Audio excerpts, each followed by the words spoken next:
जब पशुओं को मिलेगा प्यार और मिल्को मोर पशु आहार तो दूध बहेगा, मुनाफा बढ़ेगा। मिल्को मोर पशु आहार।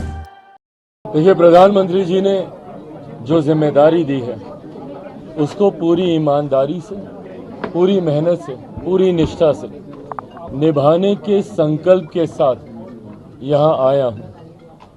फूड प्रोसेसिंग की एक बड़ी जिम्मेदारी है और मैं मानता हूँ कि आने वाला समय फूड प्रोसेसिंग का ही है। ये एक ऐसा विभाग है, ये एक ऐसा क्षेत्र है जिसको अभी पूरी तरीके से बनिस्बत बाकी देशों के एक्सप्लोर नहीं किया गया है। स्कोप हद से ज़्यादा है। अगर आप दुनिया भर में फूड प्रोसेसिंग का अगर आप इन्वॉल्वमेंट देखेंगे, उसके बनिस्बत भारत में लगभग 2 से 3% भी इसका इन्वॉल्वमेंट नहीं है।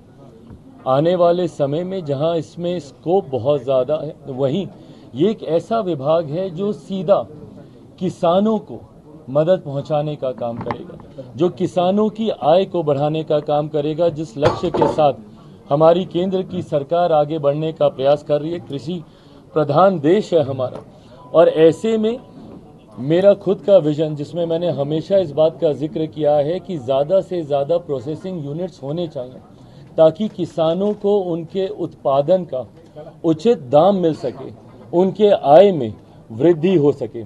ऐसे में मैं मानता हूं कि इस विभाग की आने वाले दिनों में एक अहम भूमिका होगी। कल प्रधानमंत्री जी से भी अनौपचारिक मुलाकात में जब बातचीत हो रही थी, उनके द्वारा भी यही मार्गदर्शन मुझे दिया गया कि इस विभाग को आने वाले दिनों में हम लोगों को नई ऊंचाइयों तक लेकर जाना है। आप विदेशों में देखेंगे जिस तरीके से दूसरे देशों में प्रोसेसिंग यूनिट्स के माध्यम से ही अधिकांश कार्य हो रहे हैं, ऐसे में हम लोग प्रोसेसिंग में अभी भी उस हद तक आगे नहीं बढ़ पाए।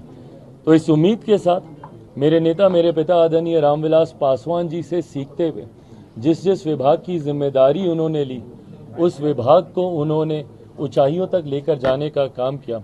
और ऊंचाइयां इसलिए नहीं, ऊंचाइयां इसलिए क्योंकि उसको सीधा जनता के साथ जोड़कर उन्होंने गरीब कल्याण की योजनाओं में एक अपना अहम योगदान देने का काम किया। उन्हीं से सीखते हुए, उन्हीं की सोच को आगे बढ़ाते हुए और प्रधानमंत्री जी के संकल्प को, विकसित देश के संकल्प को पूरा करने में इस विभाग की एक अहम भूमिका मैं देखता हूँ। सोच के साथ हम लोग आगे बढ़ा।